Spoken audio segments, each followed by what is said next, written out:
Yeah, welcome to the Aro Benaiah Show. Today we have Kayla Livesay, a business coach who helps self-employed people grow without overwhelm. But she started her first business at 18, discovered the freedom come from system, not hustle, and how now teach others how to build sustainable, value-driven business. It's really a pleasure having you on the show, Kayla. Really looking forward to it. Thank you. Yeah, thank you. So, Kayla, what was it like growing up? Growing up, I got to see my parents be self employed, which is kind of where I got this crazy idea from. We lived in a rural community, but my family was really close. And since both my parents worked from home, I have a lot of really, fond memories of us getting to do a lot of things together when I was younger. Wow, amazing. So you started your business at 18 to get through our school. What was the season like behind the scene? Very chaotic. I really feel like I didn't know what I was doing, and it seemed like everybody else that I saw around me loved being self-employed and acted like it was the dream and their life was perfect, and I felt like I was a fraud because I didn't know what I was doing. I didn't even really like being self-employed at that time. And I just felt very, disorganized. I wasn't confident in it. And so I felt like there was something wrong with me that I just, wasn't cut out for this whole self employed thing because I didn't understand what everybody else meant when they said this is awesome. So the beginning was definitely interesting and doesn't exactly look like where I am now. Wow, amazing. What made it feel so heavy? When you actually started earlier on, you didn't like self-employed at one particular point. So what make it so heavy as a thing? I think I just was bad at it, honestly. I didn't know what I was doing. I had a lot to learn about business, about leadership, about leading myself. And I thought just because I didn't inherently know everything, that meant I wasn't, it wasn't meant for me.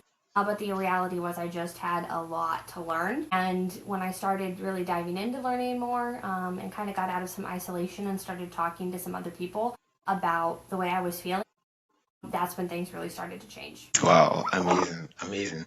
So you realized the problem wasn't the business itself, but the lack of system. So how did you discover that? Honestly, kind of by accident.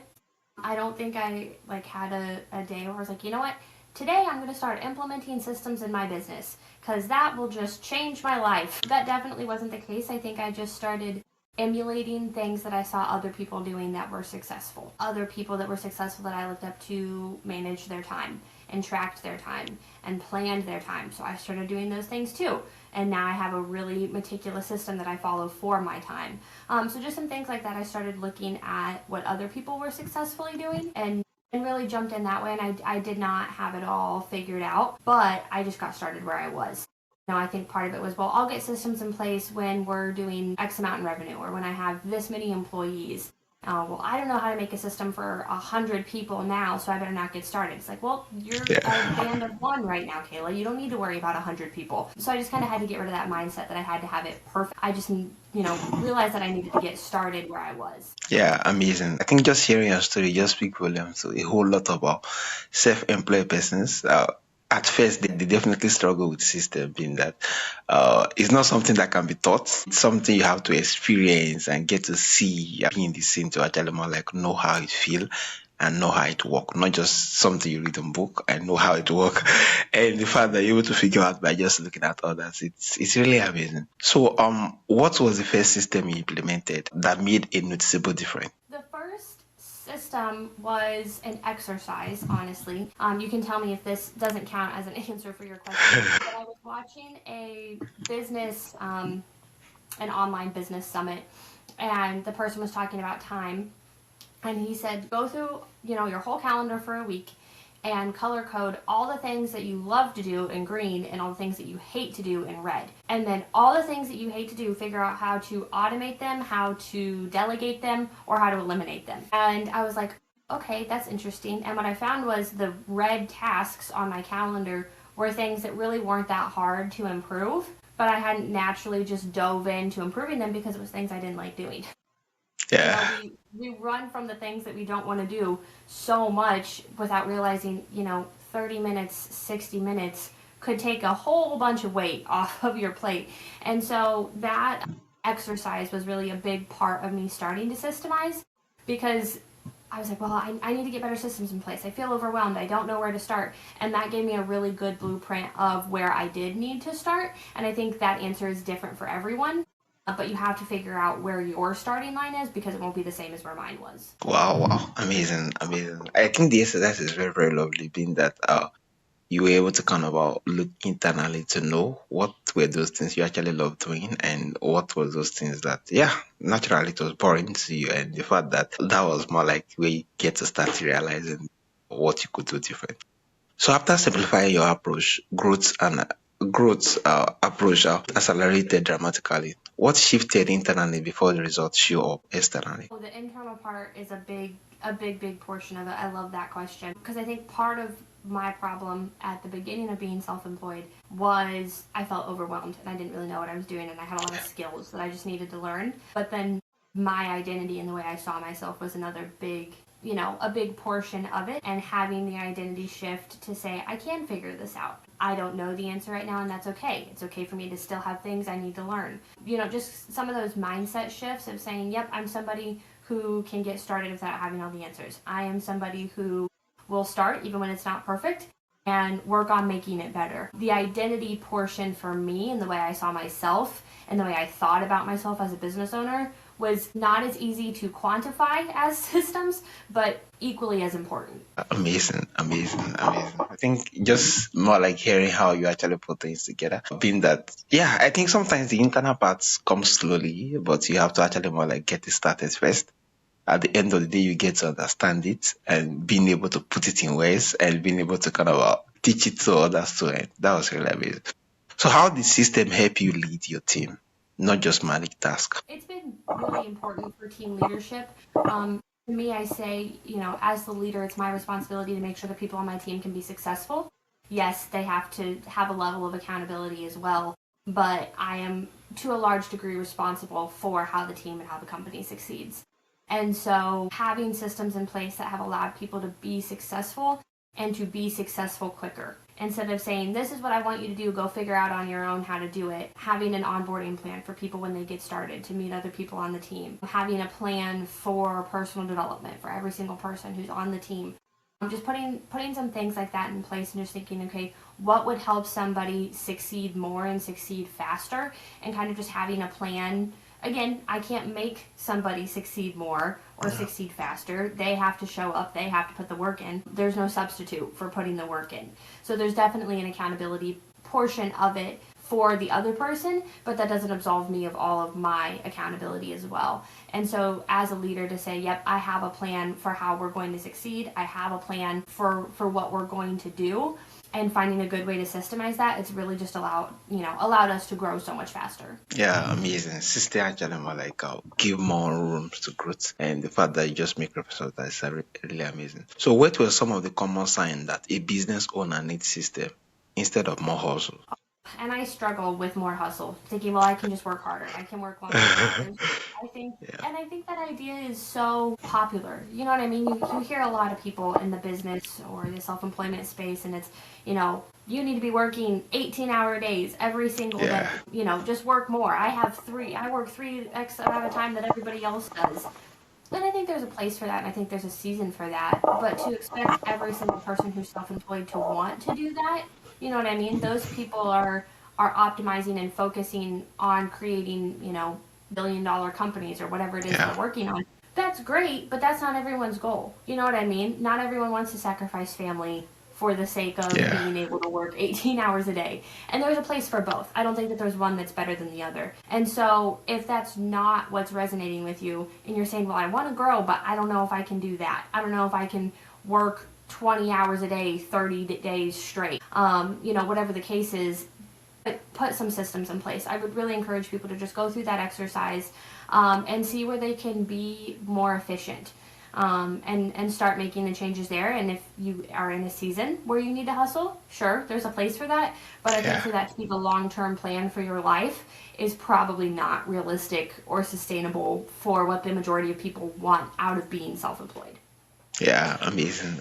Yeah, thank you. So, how do you help business owner create systems that align with their personal values? I think first you have to know what your personal values are. Same thing.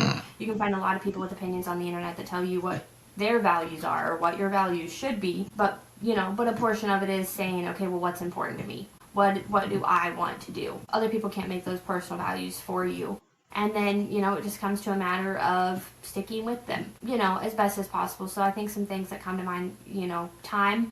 The time that I save for my family is really, really important. I really value my family. I value my relationships. But as business owners, it's never done. There's always something else that you can do. There's always another thing. There's always just another 10 minutes.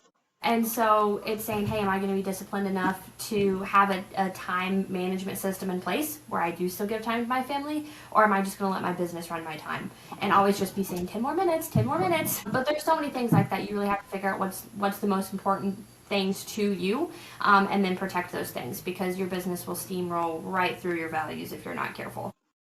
Yeah, amazing. Know your values and know what your personal value is. And I think starting from that, or before you actually more like start making reference of our system, I think it's very key in that our system can make or break a business, and knowing what value you to actually uphold, it's really, really key before you even starting out. So can you share more like stories of a client or a team members or whose life, business, or was transformed by system? Yeah, absolutely. Fortunately, about part of what we get to do, there is a lot of win stories, which is really, really encouraging. But one just happened recently that comes to mind. There was someone that had started back 2024 was when they first got started being self-employed, and it was new to them. They hadn't worked in business before, had a lot to learn, but they kind of went through our onboarding process. And, the first year definitely was not anything glamorous. The first year was their friends and family saying, why are you doing this? Like, is this really worth it? You didn't decide to be a business owner, and then the next day you're flying around in private jets and buying mansions. Like, are you sure you really want to do this? But they saw the vision, and they knew, again, with their personal values, they really felt like this was a way that they could live out their values. So first year, nothing glamorous happened. Last year, in 2025, really started to get some momentum, and I could see that they were laying such a strong foundation for their business, and they crossed 6 figures in sales for their business in the first year. That was a huge milestone. So on paper, things were good. Personal life still wasn't super, super glamorous. In this past month in January, they actually had a 7-figure month for their business. He just said, Kayla, I never expected things to go like this. Because now they're looking at, paying down some debt that they have, and just some big life goals, lifestyle, what they get to do with their family, things like that. And he's like, I thought these things would happen 5 or 6 years down the road. And we're basically at like the 2.5-year mark right now. And so to see how it progressed so quickly for him, and the way that he was able to, stick through that kind of messy middle where you kind of know what's going on, but you're not totally sure and you haven't seen the results, just to see him really persevere through that. And then now for everything to have changed for him and his family, that's really, really encouraging. And I think it's a good testament to why we do what we do, why we choose to be self-employed. Yeah, amazing. So how do you keep systems simple and repeatable? Why is it driving real results? Simple and repeatable. I love that. A mentor of mine says, if it's not duplicatable, it's not a good plan. Like if what you're doing is not something that you could teach to somebody else, it's probably not the best plan. And so sometimes it really just is asking myself, like, is this duplicatable? I'm working on a project and I could work on it 18 hours a day for 2 weeks. Sure, but is somebody else going to be able to do that sustainably? Is the next time I need to do a project, am I going to be able to do that? So maybe then I think about bringing, hiring a freelance, person to help with a project, or hiring another member for the team, or working on my delegating skills. Literally just asking yourself the simple question of, is this duplicatable? Has been really important. I think it's so simple that it almost seems irrelevant. Like, oh, that's too simple to actually be, helpful. I know I've been caught in the trap before where I think that I have to have this super, super complex 20-part plan that requires a lot of money and a lot of time and a lot of resources, and that's the only way that I can come up with something helpful. In reality, sometimes there is a lot to be said for a simplistic approach, and I would say that's definitely the kind of approach I take to the type of question that you're asking. Yeah, amazing. Thanks for sharing. So what advice will you give to someone feeling trapped by business debut? Keep going. It's not you. There's nothing wrong with you. You're not a phony. You're not a fake. I would say there's probably just a little bit you need to learn. And I think I told myself a lot of things because it was easier to make excuses than just say, like, no, you need to get your teeth kicked in a little bit. Like, you need to invest a little bit of time and money into learning a little bit more. You need to make a few mistakes so that you can learn from them. And it was a lot easier to just say, well, I couldn't do this. This isn't for me. It was a lot easier to make excuses than to just own up to the fact that I had a lot to learn. And I think probably if someone's just getting started, understandably, they probably have a lot to learn. And that's okay. It's just how long do you want to make it take for you to learn the lessons that you need to learn? Do you want to make it really, really slow and painful? Or do you just want to rip the Band-Aid off and say, nope, I'm going all in? Also, our final question for our listener overwhelmed right now, what is one practical change they could make this week to gain control? One practical thing to gain control, I would say you just have to get started. Like, I feel like I'm kind of reiterating something I've already said. But just look at your time. Like, really just look at your time and see where you need to get started. And maybe the first thing you need to take control of is your time. You need to actually start using a calendar, actually start time blocking, actually be aware of where your time goes. I think that's a great place to get started. I know that's been really important for me. So I would say if I had to pick one specific thing, it would be your time. Yeah, amazing. Thank you so much, Kayla. So, Kayla, for my audience who want to listen on to you, who want to reach out to you, and who want to consult you too, how can they reach out to you, and where's the best platform? TikTok. I'm kind of taking my own advice and just getting started with social media before I really know what I'm doing and trying to learn as I go instead of waiting to have it all figured out. So I'm not on every single platform doing every single thing, but I am on TikTok.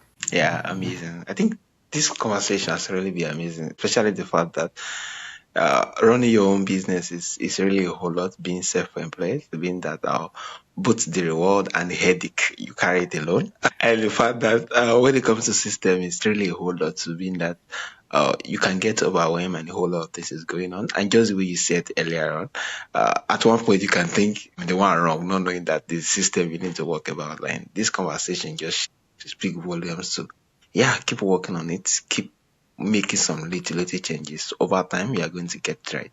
Yeah, thank you so much, Kayla. Thanks for sharing those actionable insights that the listener can actually more like reach out to. Yeah, thank you so much. It's a pleasure to have you on the show. Yes, thank you so much.